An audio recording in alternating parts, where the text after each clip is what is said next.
This episode is brought to you by Power Monkey Fitness and our weekend courses. Now, many of you have heard me talk endlessly about our Power Monkey Camp, what an amazing event it is. You come on a Sunday, you leave on a following Saturday. It's a full week long. We host it in the fall and in the spring in the woods of Tennessee. Incredible event if you can get there. But we recognize that it's not always the easiest thing to do. Take a full week off from work, from school, from coaching, whatever it might be, to come out and attend with us. We hope that you can attend one day, but in the meantime, there's a more bite-sized available version for you no matter where you are in the world. One of our Power Monkey courses. We travel to you. We go all over the world. We've been to over 30 countries over the last decade plus, teaching these incredible courses with gymnastics, weightlifting, now kettlebell, and so many more of the same offerings with the elite coaching staff that we have at our Power Monkey Camp, and we come to you. Please check out powermonkeyfitness.com under the events tab for our upcoming schedule for remaining year in 2022, as well as the upcoming schedule for the first part of 2023. We'll be coming out to Europe in a couple of weeks. So if you're in the Netherlands, if you're in Austria, or if you're in Portugal or around that part of the country in the early part of 2023, please come and work with us. We want to see you in person and hopefully get a chance to work with our elite staff. Welcome to the Power Monkey Podcast, where we chat with the best in the world about what they do. I'm your host, Dave Durante, with my co-host, Mike Service, and on this episode, we have Paige Semenza. Paige is a multiple-time CrossFit Games athlete, both as an individual and as a team athlete, as well as being a coach at CrossFit Vertex out in Ohio. Now, we talk a little bit about having that dual role, trying to compete at the highest of levels, as well as being a coach at the same time, being able to balance both of those things, the challenges that come along with not being just an elite athlete. And she actually finished 21st at this past CrossFit Games, so it is something that she's been able to balance and still perform at the highest of levels. She comes from a background as being a collegiate hockey player at Ohio State University, so we talk a little bit about that and how that role as being a team captain allowed her to become a better leader, a better coach, and a better athlete. It was great to talk with Paige. We're hoping to get her out to a Power Monkey camp sometime soon, and we hope you guys enjoy this one. Well, Paige, thank you so much for being with us today. Thanks for taking the time. How you doing? Absolutely. I'm good. How are you guys doing? Not bad, not bad. We were just talking a little bit off air that we have a mutual friend in common, Ty Randall, who's one of our media from camp. Great guy who put you in touch with us. But where are you coming from? He's down in Florida. You're not down there, are you? Yeah, no, I'm up in Pennsylvania, northeastern Pennsylvania. If you're the Office lover, Scranton, Pennsylvania is where I'm at. All right. Amazing. So you're actually not that far away from where I grew up on the East Coast. And you have a very Italian last name. Are you Italian? Yes, very much so. All right. All right. Chad, you can get off the podcast. We have some things to chat about here. Yeah, we're going to talk. Y'all are going to talk about that the whole time. Perfect. Did you grow up in an Italian family? And, yes. Big Sunday dinners. Yep. All those fun little things. Go to church and then have big pasta dinner over at grandma's house. Where's your family from in Italy? I am almost positive Sicilian. So Sicily. Okay. Yeah, I think. I might be wrong, but I'm almost positive. Have you been out there before? No, that is on my bucket list though. I'd love to go to Italy. I've only been over to Europe once, yeah. And it was in going to France for the French Throwdown. So okay. Next is Italy on the agenda. We took a bunch of the Power Monkey team out to Italy this summer. That's and awesome. Jordan got to come out with us too and spend a little time in a few different cities. And so everyone's getting a little bit more Italian within the Power Monkey community. So when I see someone with a last name like yours, I get excited. For sure. It's awesome. I think like the way you guys travel for Power Monkey is like, it's cool. It's just because you get to experience different countries, different cultures, and do what you love. I love that.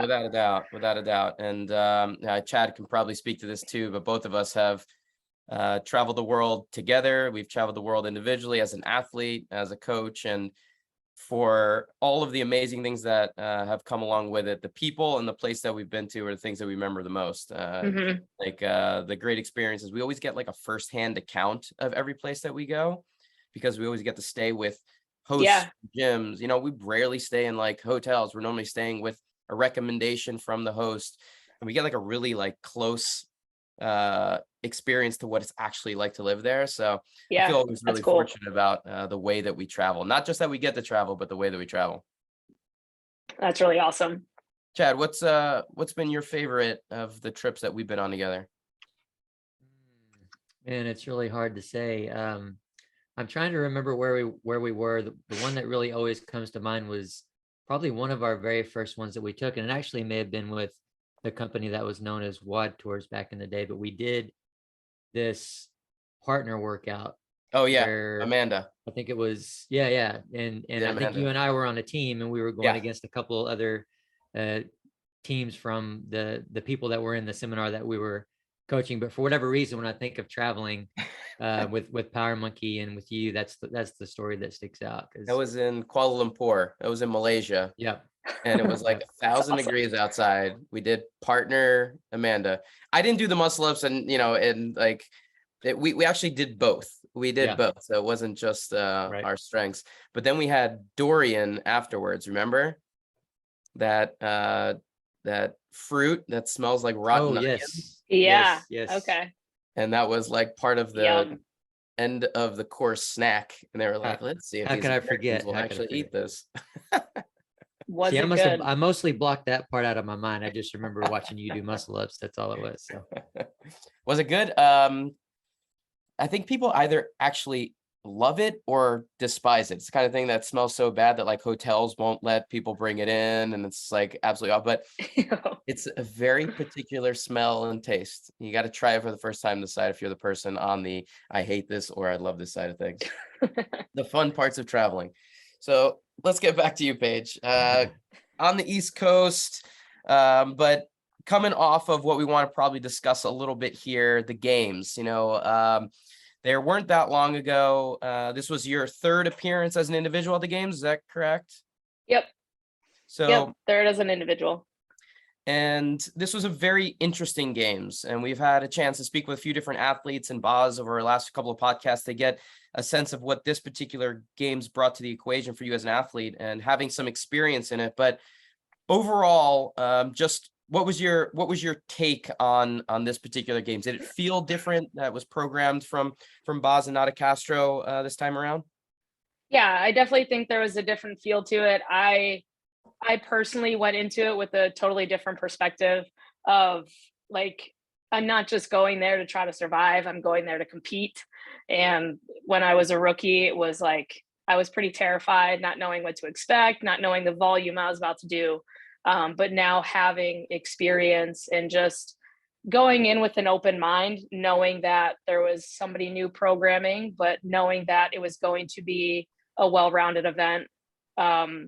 I really enjoyed this year's games. I had a lot of fun. I went in again ready to compete, and I felt the most prepared. And I think I say it year after year when I go, like I felt that I was at my fittest. So I really enjoyed this year. There were a couple things that kind of were bummers, especially on the last day with the one event getting changed. But overall, I think that they are taking this in a good direction. Interesting. So, we have had a lot of different takes on it, and one of the biggest things that I think was takeaway for most people with these games was how many new challenges and new exercises, new skills were incorporated. It wasn't heavy barbell games, very intricate in terms of just see what kind of skill development you have. Did you feel like there were too many new skills thrown out there at this particular games, or did you feel like that's the part of what CrossFit is? You got to be exposed to whatever's thrown at you and do the best you can. What was your take in terms of the number of new things that you had to do? I kind of like that we have to adapt to it. I mean, that is what makes us CrossFit Games athletes is you are competing at such a high level that, they need to constantly be finding new ways to evolve the sport. And, I think you're seeing athletes now doing some unbelievable things. And the only way you can really truly express the way that people are evolving in their performance is by throwing new things at them. Some people say some of them are silly and whatnot, but kind of taking a look back at everything and just seeing the way the games played out, I think, the fittest is always going to be the fittest, and you're going to find that person no matter what's programmed. So as much as, you're making it a spectator sport as well. And I think in that aspect, they really did a good job this year. Coming from a hockey background, you were a hockey player at Ohio State. Yeah. Um, how does that translate into where your strengths are now? Like, do you feel like that athletic background, not only from its competitive side, but more from a physical side, you feel like you're well suited for particular events as they come up? Yeah, I think I like the gritty ones. I like things where you got to sprint. I like having to be a grinder and whatnot. I like a heavy barbell. I also have a powerlifting background, so we didn't see a whole ton of that. And when we did, it was like you really had to earn it by the end of the weekend. You want your heavy yoke, you want your heavy barbell. Well, you need to make it through 10 plus events first, and still really see who has the capacity to manage the barbell. So I think that was kind of cool. I think, beating yourselves up and then getting to that point and still showing that it can be done effectively and efficiently is pretty awesome. That was by far the heaviest yoke I think I've ever put on my body. And year after year, they just make it heavier. You just don't know how much heavier they're going to go. So like as much as you can prepare for it, you also can't. You just have to trust that your training is the right stuff and that you're taking yourself in the right direction. I, I love But that yeah, attitude. I mean, yeah, thinking about it from your background, right? Powerlifting, hockey, sprinting. You want something that's not gymnastics, and there was so much gymnastics at this particular yeah, games, and new gymnastics, people traverse, new handstand push-up, variation, pirouetting, so many different things that were in a wheelhouse that maybe you didn't feel super comfortable with. And your first inclination was to say, I love the way that this game was programmed, even though it wasn't in my wheelhouse. I think that's a yeah, rarity. Normally wouldn't hear athletes say, there was no barbell, but I still love the way that it was programmed. Why do you feel yeah. that's the case? Just because it's exposing me and it's bringing things to me. Like it's showing that what I'm working on and what I'm trying to truly improve on with gymnastics, it's showing that I am improving on those things, but I'm also maintaining in the other areas that I'm already good at. So like I'm keeping my strengths a strength while still doing better with my gymnastics, like high volume chest to bar, high volume toes to bar in event one. I look at it and it wasn't my favorite, but you 3 2 1 hits and you're like, okay, well, I have no other choice. Go out and do what I can. And then even the like the pegboard, the gymnastics event, the medley, Mhm. I actually went into that event after it was announced and I was like, I actually think I could do really well in this event, which me last year, I would never say that about a handstand ramp, single unders, double unders, a pegboard. But I was like, no, I'm actually going into the event being like, okay, this can definitely be a top 15 event. Whereas years past, I'd be saying, okay, can I make it into the top 30 at the games, on an event, which is incredibly hard. It's, I think you don't really put it into perspective until you're done. But like to get top 20 in an event at the games is incredibly hard. Mhm. So to go in and like have that mindset of I think I can do this and I know I can place well is a different mindset shift for me this year as well. So um, yeah, I just it's showing that I'm improving on things that I need to improve on. Mhm. So Yep. And you've kind of touched on this a little bit. I wonder if any of those workouts that we talked about already or that you've mentioned already are your favorite. I'm very interested to hear which was your favorite and why. But before then, I can't go without asking a question or two about hockey because it's not every day that you come across yeah. athletes who have played a lot of hockey and especially in college. And so, one, what got you into that sport? And that may be a long story, so you don't have to go into the whole thing if you don't want. But being someone that now I'm still an Olympic lifter, I'm known as an Olympic lifter, but before then in high school, I played football and I love football. I still dream about football. So I have, a few things that I miss about football all the time. So I wonder, what is it about hockey that you miss the most? Okay. Uh, that's a good question.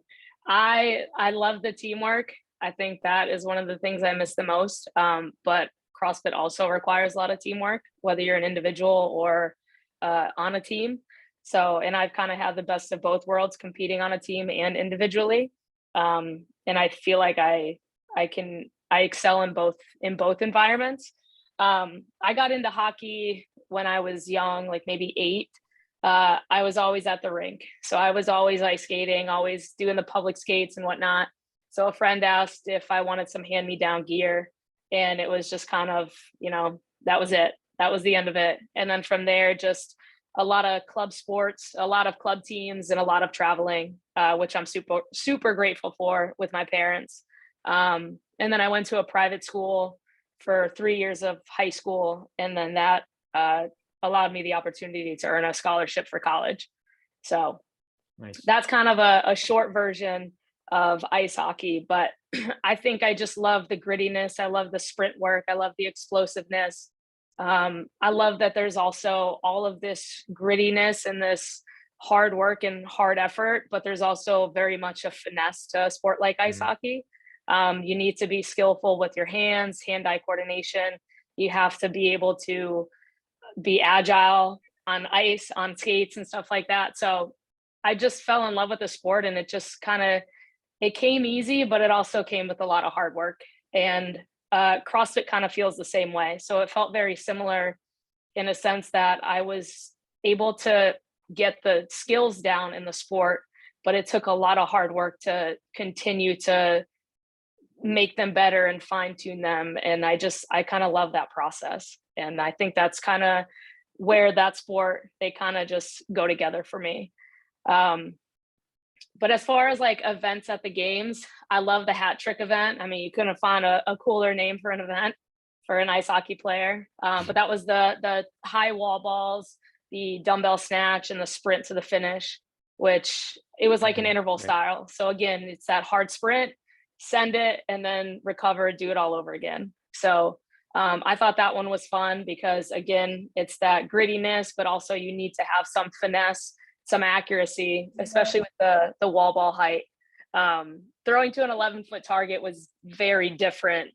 Mhm. You really don't realize it until you try it.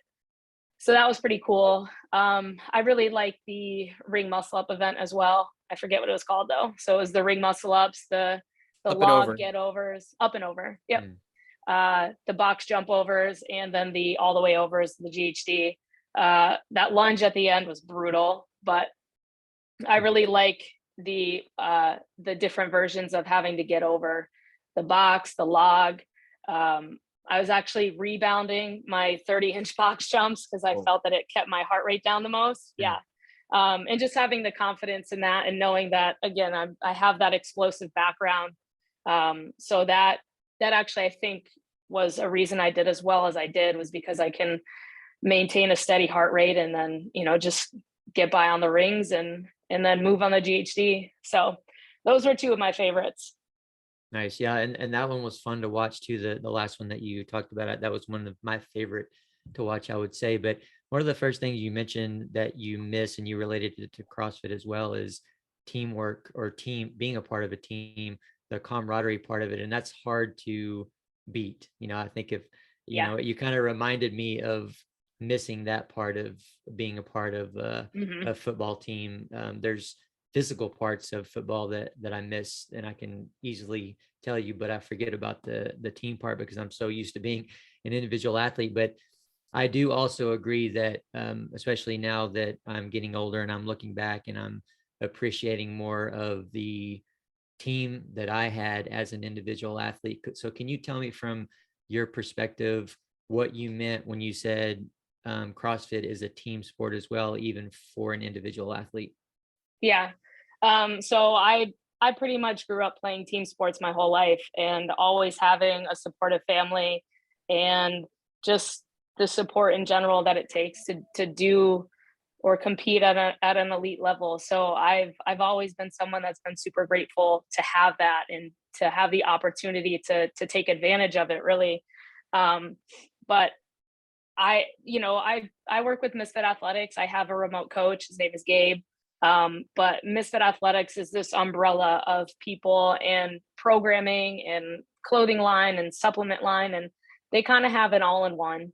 Um, and I love working with them because they are such a close knit family. So the owners like Drew, Sherb, Ted, Jen, like they're all friends for so long, and they've built this company up from the ground on their own. And I think that's just a really cool environment to be a part of. And they treat us like family. So I've been with Misfit for 4 years and going on 5 years, and I've had nothing but love for them. And I've always had progress with them. I've always seen progress. I've always had improvement. So it's, you know, you can look at a different program and see a bunch of people shifting themselves there and trying to do what's cool. And it's like, well, why would I try to fix something that's not broken? And I'm going to stay with the people who have supported me from the very beginning. And this is the same for my family. Like in college, my parents traveled to all of my games that they could. They literally drove in a blizzard to Minnesota for one hockey game and then drove home. So it's like, if you're not appreciative of that support, it's, you know, you're missing out on a key point of, you know, gratitude. And gratitude is just a thing that I highly value, and is a big part of why I compete and why I love to do it. Nice. I mean, Yeah.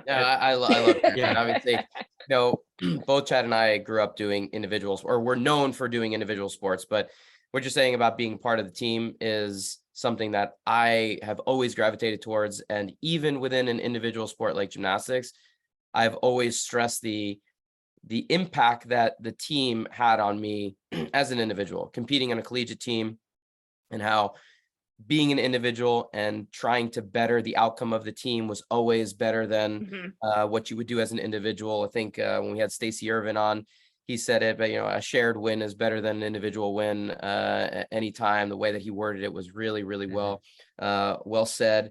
And I love that mentality. I think it gives people, I have my 2 daughters now that, as you're speaking, Paige, about what you did growing up, and I'm like, man, you know, like they're doing gymnastics right now, but I need to get them into team sports so that they can understand, you know, in the same way that we did growing up, the impact that a team sport can have. Even if you you go on to be an individual athlete, that team component just goes such a long way in building relationships and knowing how to deal with other people's personalities and those kind of things that kind of translates into anything else you go on to do in life.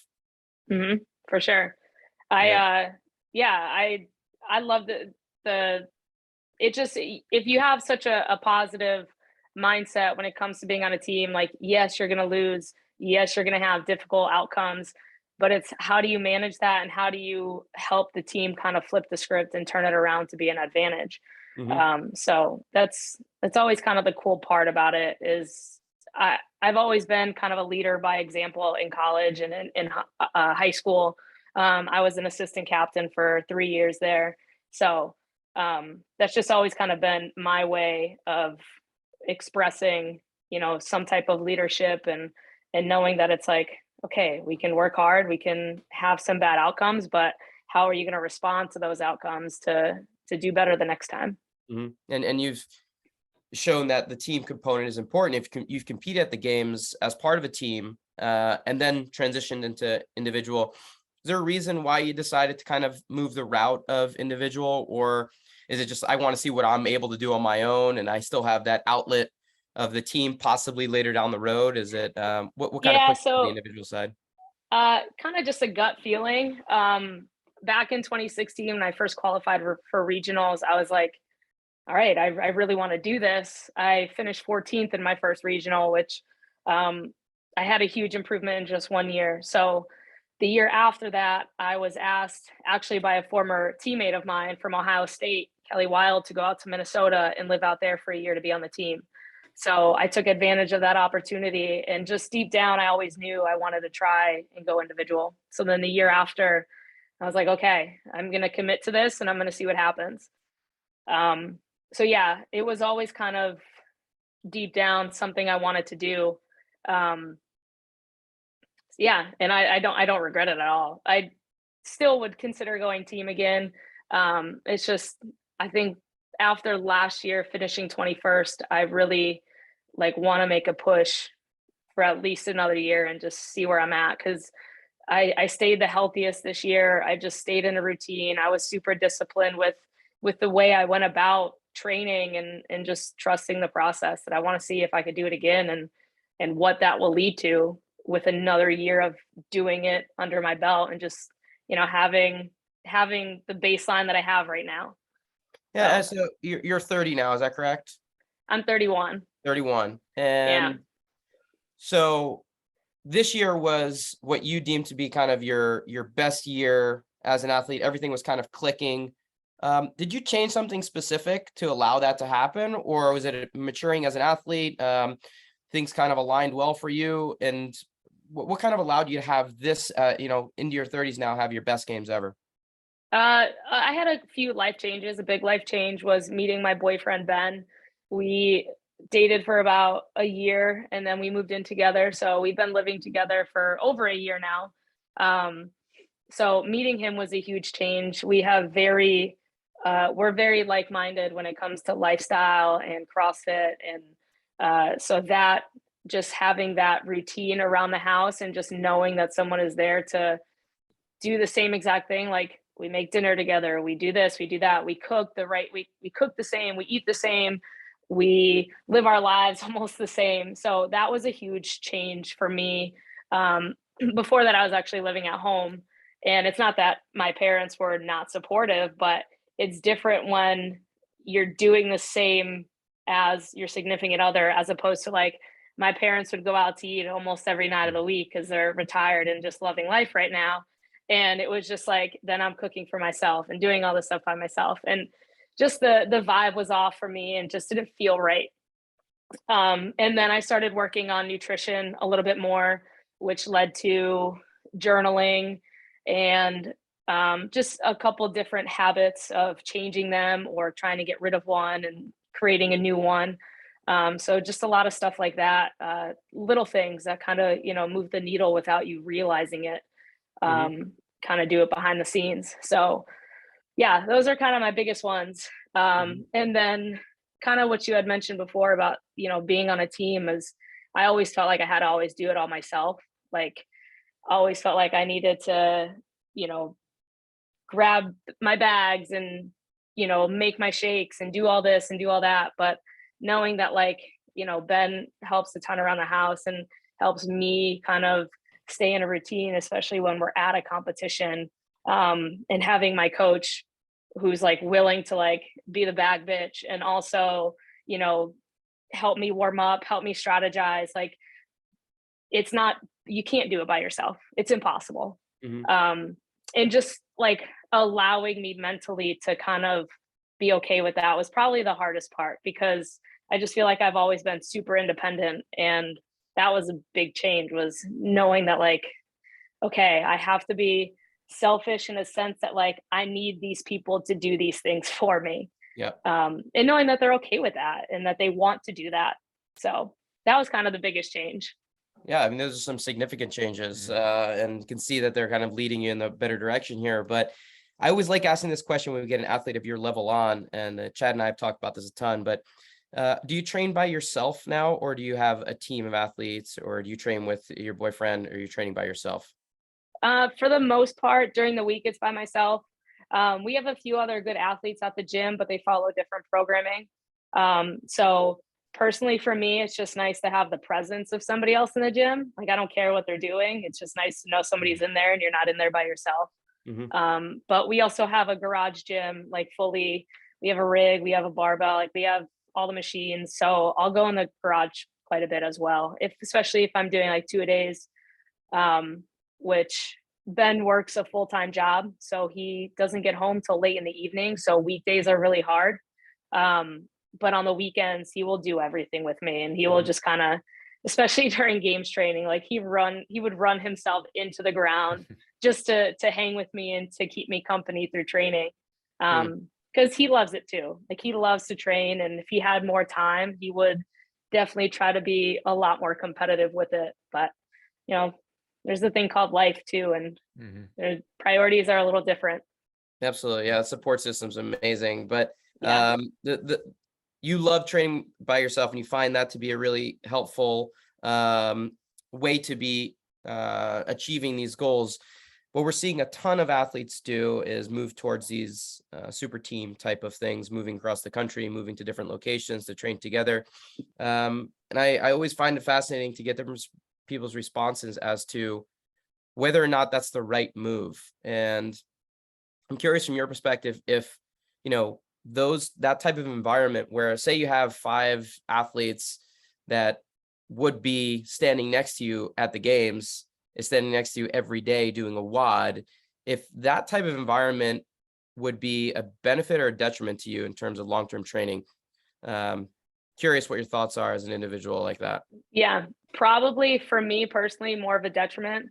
I think I would keep my intensity a little too high all the time, trying to compete or trying to keep up and maintain the volume with everyone else. Whereas I have done a really good job of knowing the amount of volume I could handle and knowing, I'm good for a good 3 weeks of hard prep, and then I need a week to kind of take it back down. And I just have learned over time that if I try to hang with people a lot, I will get injured. But that's not to say I don't enjoy it. I love going up to Misfit HQ and getting to spend time with Caroline and Austin Spencer.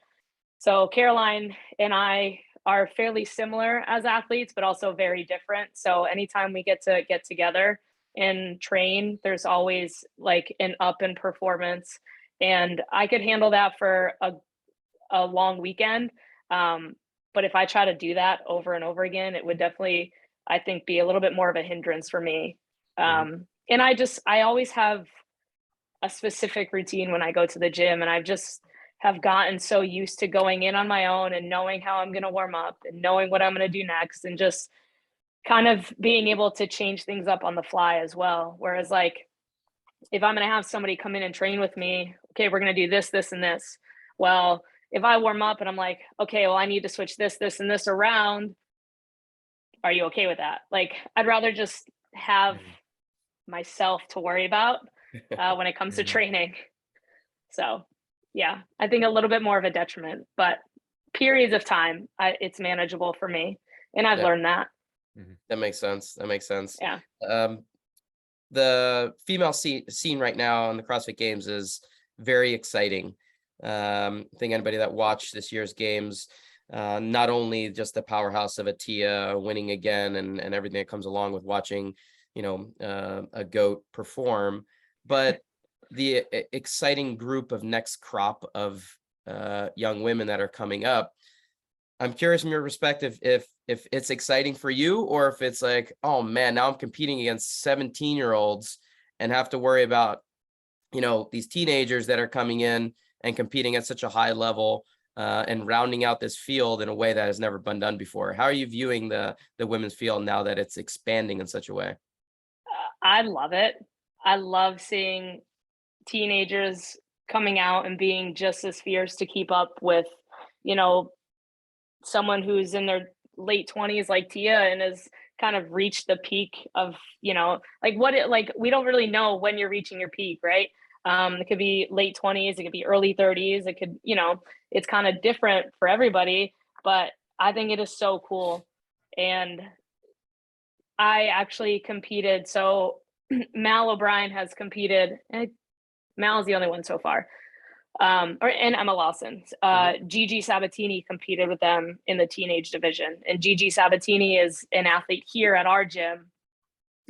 So we went to the games together in 2018 and 2019. And sorry, COVID always throws me off with years. But she competed with them and alongside them and became friends with them. And she is I adore Gigi. And I've loved watching her evolve in the sport. And she's now actually at Yale her freshman year as a gymnast. So awesome. So she decided to go to college and pursue gymnastics, which has been a lifelong dream of hers. And I love that she, has been able to continue down that path that she wants to follow. But I love seeing these teenagers kind of come up into the sport. And it's just kind of cool to know an athlete, a young girl who's competed with them, and see the way she's evolved. And that these other teenagers have been going kind of through the same thing. So as much as I'm like, shit, I'm 31 and I'm trying to hang on with these guys, it's cool to see that level of fitness can kind of be the same whether you're 17 or whether you're 31. So, and kind of all in between, which I think is pretty awesome. You had a pretty And successful career. Chad, I know you want to jump in here, but yeah, you had a pretty successful career in hockey. Obviously, got a college scholarship and have amazing experiences with it. If you could do it all over again and say you were a Mal O'Brien or an Emma Lawson now, would you have preferred to have started CrossFit and that be your primary sport? oh my gosh. Or do you like the path that you took to where you are now? I mean, I definitely wouldn't change where I'm at right now. I'm very happy. I am gonna say I've met the love of my life, so I definitely wouldn't change that much. But I wish I did CrossFit in college to get better at the sport. I coach teenagers right now. We have a teens class at our gym, and I love seeing them just kind of,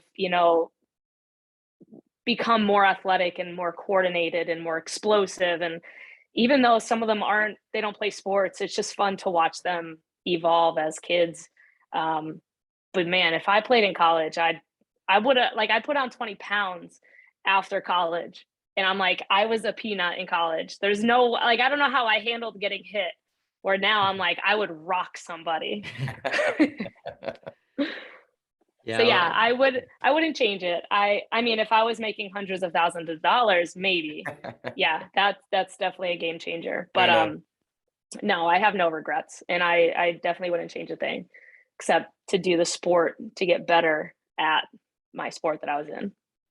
So what you need to do is get a hold of the alumni and get together for a hockey game, and then you can Yeah, rock some right. people with the new new It's CrossFit skills that actually you have. we have some guys that that play in, I'll call it beer league ice hockey here. So it's basically just like club Yeah. for the older crew that are retired from ice hockey. But they always try to get me to play. And I've put my skates on, but I haven't put my gear on since a year after college. So since like 2015, 2016. So it's been a while, but I definitely want to get back to it. I just don't want to get hurt. Yeah. I That's don't like right. I don't trust some of those old guys. Coming Yeah, at your knees. Yeah, they might go Yeah. a little harder than they Yep. should. Exactly. They Well, see if the you, bun, they yeah, see the bun and the helmet, and they're like, okay, I better step my game up. well, if you ever do that, make sure you video it. I want to see you knock Oh, for somebody sure. out. So, I got you. so talking about other athletes, and when we have these young athletes, it's so hard not to be just extremely interested to watch how all that's going to turn out and who's going to, step on the scene next. But, them included, male, female at the game, is there any one feat that was most impressive to you? Not necessarily overall performance, but any one feat at the game that really sticks out to you that you were impressed with? Danny Spiegel manhandling a 250-pound bag. 250. Yeah, that was awesome. Danny's awesome. She's just a fun personality to be around, especially when you're competing in such a high stress environment. Like, I take the sport very seriously, but I also love to have fun and kind of goof around in the process, and that keeps me the most relaxed and the most prepared and ready. And she's kind of the same way. So I got to compete with her a little bit this year here, but I've got to compete with her quite a bit at Wadapalooza in years past and whatnot, get to know her a little bit. So she is a fun personality to be around, but that was probably one of the coolest things to watch. Because we also went into that event like not knowing how it was going to go for anybody. So like when they said it started at a 160-pound sandbag, we're all like, okay, like this is going to just be embarrassing to watch. And then it was probably one of the coolest spectacles at the game, I think, for spectators and for athletes as well. So it was a really cool event. So props to them for that one. It really was. I was incredibly impressed, and just I could not stop watching, and it made me be 100% okay that there wasn't a barbell in the competition. Yeah, exactly. Some people have asked me, well, how mad are you that there wasn't a barbell? Well, I don't really care. I mean, it was an incredible show, and I agree that was an incredible feat. And it makes me wonder, because when I think about myself in competing against other athletes, here in the US and across the world, and just watching males and females, it's always been hard for me to look to someone that's kind of my age or in my era that I look up to. There's only been a few, quite honestly, and for whatever reason. Is Danny or anyone else someone that you look up to, even though you compete against them all the time? Yeah, I mean, I think you look up to them for different reasons. You know, I look up to Tia for being an incredible athlete, and not just off the floor, but anytime I have spoken with her, I've had experience with her. She's always been respectful and polite and just a nice person. And that is kind of a big thing for me, is like, you can be a great athlete, but don't be an asshole off the floor. And I think with most athletes I've encountered that. There are a select few. But yeah, I mean, you can't not respect somebody who's won this many times. Like, just, it's an incredible feat.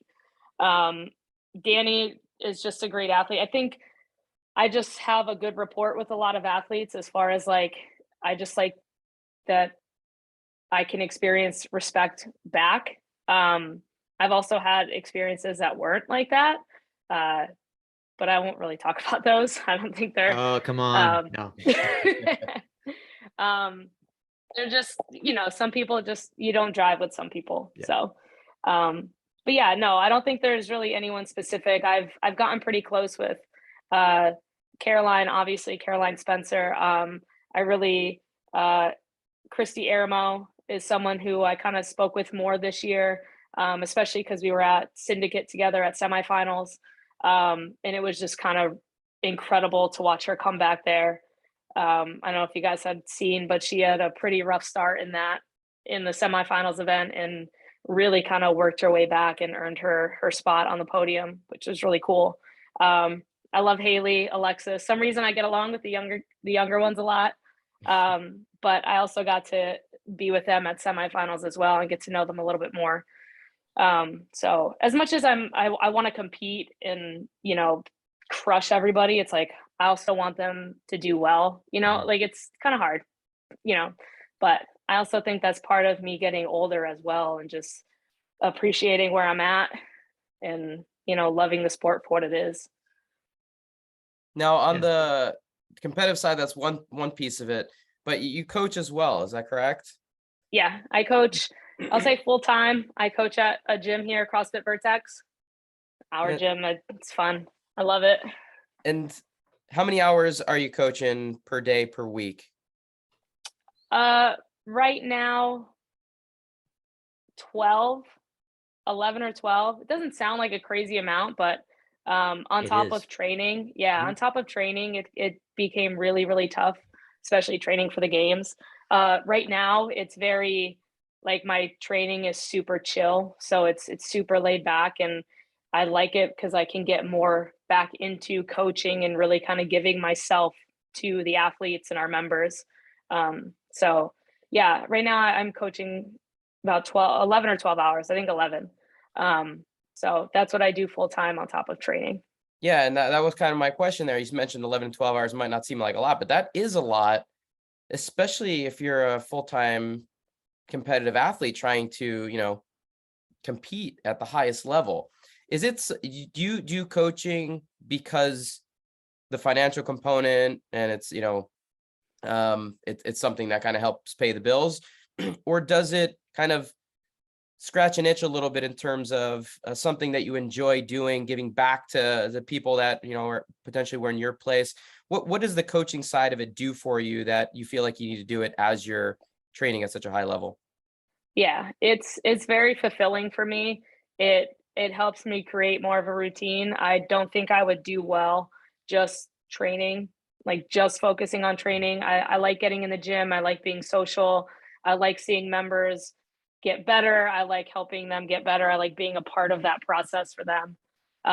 In our gym, like, I just recently came to Vertex full time as a coach, which I was only doing it for 2 to 4 hours a week for a while, and coaching at another gym that's about 25 minutes away from where we live now. At the time when I was living at home, that gym was about 5 minutes from my house. So I was coaching there full time, just like I am here, but I was coaching a way different schedule where I was up at for 2 days. I had the 6 through 8 a.m. classes. Um, and I was so like, I had more injuries that year than I have any other year. I had Mhm. more flare ups that year. And seeing the change in just kind of my schedule and routine to get full nights of sleep and have just a normal regimented go to bed at this time, wake up at this time has been like insurmountable of a change for me. So, um, but yeah, I love coaching. I wouldn't see myself just training. I don't see myself just training. I would like I'm super introverted and that would just really put me kind of into myself a little too much and I just can't do that. We've actually talked about this with Chad too, about how being a coach helped Chad become a better athlete. And it's something I think Mhm. he's really respective of in terms of how much that's actually allowed him to become a better master's athlete. Chad, you can probably speak to it more than I can. But I'm curious from your perspective, Paige, if it's done the same for you. Have you noticed anything on the coaching side that's been able to click or help translate into you being a better athlete? Yeah, I think um getting athletes to slow things down and to focus more on basics and take, you know, the simple thing could be taking a gymnastic skill out of a high intensity workout to get better at it. And just breaking it down into key points and just reminding myself that every once in a while I need to do that too. And take something and slow it down and break it down. Um, but also I love to practice what I preach. Mm. So if I'm going to tell you something, I am doing that as well. Like if it's a lifestyle piece, it's something that I have either experienced that's helped, or I am doing it as we speak. So that definitely, yeah, it has definitely made me a better coach and athlete, because I'm reiterating what I should be doing to somebody else, and I'm like, okay, this is also what I should be doing too. Does that sound Yeah. in line with the way you think about it, Chad? Oh yeah, absolutely. I mean, it's helped me be a better athlete in every way, any way you can think of, mentally, emotionally, and physically. And that combination, um, you know, especially that I'm continuing to push to be an athlete and continuing to move through these movements that I teach over and over and over again, make me a better teacher. It's that combination, and another big part of it, kind of what you were alluding to there, Paige, is you get to be an example. And that's been a big Yeah. part of it to me, is like I didn't really, I wasn't really necessarily trying to be an example by continuing to train at a high level and continuing to compete. But there have been a lot of masters athletes that I've worked with, like at masters camps and or online and stuff like that. And I would be teaching them these basics and looking at their mobility and giving them drills to do and telling them to squat all the way, make sure you're squatting all the way down to prepare your bottom position for the lifts, to do these things in the lifts that were not really ever told to them or not really ever paid attention to. And then they see me lift on in a real competition, and they're like, oh, I'm so glad I saw that, because what you told me is more meaningful now, because you really do practice what you preach. You mean what you say. Yeah. You're not just making stuff up. And so that's such a big part of it, on both sides. And I tell athletes and coaches all the time, like when I'm teaching in a seminar or whatever at Power Monkey Camp, it really doesn't matter if you're a coach or an athlete. Whatever goals you have and whatever you're doing, you want to be the best coach you can be, you want to be the best athlete that you can be, you're going to benefit from what we're saying to you. You're going to benefit as a coach if you get into this position, and Hmm. if you move, and if you go through these progressions and you focus in the way that we're telling you to. And athlete, if you look at things from a coaching perspective, you don't have to be a coach, you don't have to coach anyone, but look at other athletes move and see if you can pick out what they're doing wrong, and it's absolutely going to make you a better athlete. So Yeah, for sure.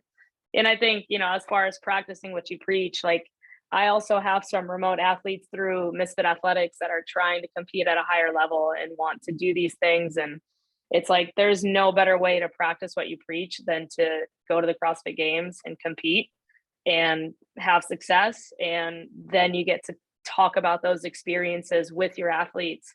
and this is what worked, this is what worked, this is what didn't. And like there, I just, experience is the best way, is the best teacher, right? It's a cliche quote, but cliche for a reason. Yep. Well, let me elaborate, or let me ask her one more go, question here, Dave, because it's something that we've talked a lot about on this podcast, and it's a topic that we have to approach being Power Monkey coaches, and with the backgrounds that most all of us have, which are elite athlete backgrounds. And we've answered this question many times in many different ways, but do you feel that one has to be a good or elite athlete to be a good coach, or do you think most good and elite athletes don't make good coaches? What are your thoughts? What is your perspective? That is a good question. I don't think you need to be an elite athlete to be a good coach. I have seen very effective coaches that have not made it to the same level as I have, but have learned a lot from experienced coaches and have taken that learning and have expressed it in their own coaching. I think being an elite athlete can go one of two ways. I think you kind of see the best. You see the best of both worlds. You see some elite athletes be really good as coaches, and you also see them just kind of be like, whatever. At least I've gotten feedback from certain people like that. I don't really like to talk about myself in this kind of way, but I know a lot of our athletes at our gym enjoy the way that I coach. And I like hearing feedback like that, but I also want to hear feedback as to how I can get better. So that can go both ways. Well, I that's think probably one of the things that makes someone that was an elite athlete, because, most elite athletes we can safely say have trained at a different level, not at a different level in that they were better, but just at a different level in the time and the energy and effort that they put in. And when you do that, you learn things, and you are always trying to figure out ways that you can make better. You're trying to work on your weaknesses. And I think that's one thing that elite athletes probably bring into coaching as well, and anything that they do in life, is that we're trying to figure out what we can do better. And I think that is one of the things that, and not that anyone else can't learn that as well, but that's one of the things that all of us do pretty naturally and quickly and easily, that makes us better, which is exactly what I think you just explained. Yeah, we obsess over things. Like I definitely, I think it's just part of our personality. It's kind of in us to obsess over things, to want to perfect them. But you're in a constant state of needing to perfect something, because it's never going to be, you're always going to want to improve. But on the other side of that, those freak athletes that move so well and do so good, but they don't know how they did it because they just came so natural to them. Maybe that's a different story. I think we've all come across a lot of athletes like that. Oh man. It's like, how did you do that? Amazing. I don't know. I am just that just watch.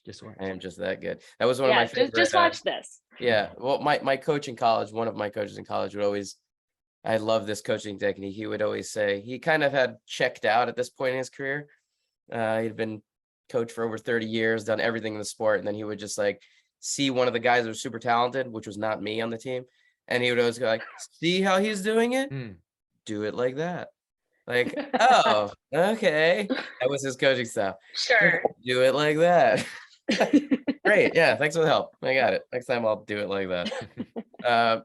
Paige, this might be not an easy question, but I got to ask it because I think it's a very unique sport. Hockey is very interesting, very unique. I was lucky enough to take recruiting trips to the University of Michigan. I'm sorry, not Ohio State, even though they have really good gymnastics team. But University of Michigan and University of Illinois. And I got to go to some hockey games as part of the recruiting trips. And they were like some of the most memorable experiences on both of those recruiting trips. Fun. Like, crazy. Like Big Ten hockey is like no joke.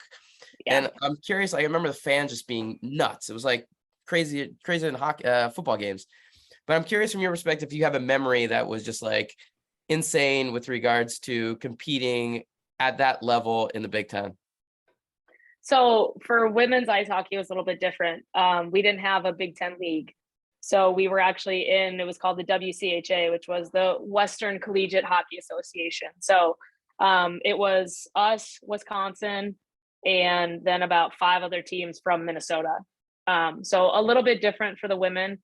However, it's, you're still a Big Ten school and you still are spoiled like a Big Ten athlete. So we definitely had, like, again, super grateful for everything that we got from, being in the sport and getting to compete at the school. I'm gonna call out Carolyn Prevost and say that my favorite memory is probably beating Wisconsin in overtime. Carolyn Was she Prevost on is Wisconsin's also, team? yeah, Oh, that's she is. amazing. We played against each other for 3 years, which obviously Wisconsin has always been incredibly good. But it was the one time we beat them in my 4 years. So that's super memorable because it brought us on to the next stage, getting into the Frozen Four. We were knocked out fairly early, but we knocked out Wisconsin first, which was kind of cool. That's awesome. So that's quite the highlight for me. Yeah. But no, now that football is starting up again and seeing all the, Saturdays is college football and whatnot. My cousin is a walk-on Penn State. So I believe he's a linebacker. He was quarterback in high school and has now shifted to a linebacker. Redshirted last year and is now playing pretty consistently in some games. So it's pretty cool to get back into the sport or get back into Big Ten, camaraderie and excitement because he's playing. And for a while I was like, yeah, I'm kind of over it. But it's different when your family or your cousin or, even just someone is competing and playing. So it's pretty fucking cool. Yeah. Number 34, Penn State. Reason to cheer. So just really quickly, Penn State football. This came out yesterday. I'm a huge football fan. Giants, East Coast. All right. But yesterday, I don't know when this is going to come out, but recently, Eli Manning, former New York Giants quarterback, disguised himself as a walk-on for Penn State's football team. If you have not seen this video, it's freaking hilarious. I would recommend watching it. I saw a short highlight of that. I didn't know what it was until you're telling me now. I'm gonna have to check it out though. I'm sure it's hysterical. I bet it is. Yeah. That is so cool. Like mid-30s, like missed college, still has 1 year of eligibility left, and comes in to do a walk-on with these like 18-year-old kids, and he has this full-on makeup and prosthetics on. It's hilarious. It's that's awesome. Worth watching. So, Caroline, thanks for Paige, thank you so much for the time today. It was great getting to know you a little bit more. I know Ty has probably talked about it, being that love you, Ty, really well, but we'd love to get you out at Power Monkey Camp at sometime soon. This might come out right when Power Monkey Camp is either going on or just finishing. So most of our feeds will probably be filled with all the craziness that's going to be going on at Power Monkey 18. For sure. But before we get you out, a couple of quick questions, if you wouldn't mind. Yeah. First one is, what sport or discipline do you prefer, weightlifting or gymnastics? Ooh, weightlifting. Sorry, Dave. Easy. I know. Sorry. Thank you. No hesitation. I'm on a string of terrible luck recently. I think, Jordan. Is it because we've both been hit in the head too much from hockey and football? Probably. Maybe? I don't know. I definitely have too many concussions. Question number 2. This one's always a tough one, but anyone that you may have come across recently or know that might be a good guest for us to interview on the podcast? Ooh. Honestly, I feel like Danny is actually a really fun person to talk with on podcasts. Danny Spiegel. I don't know if she's been on with you guys at all.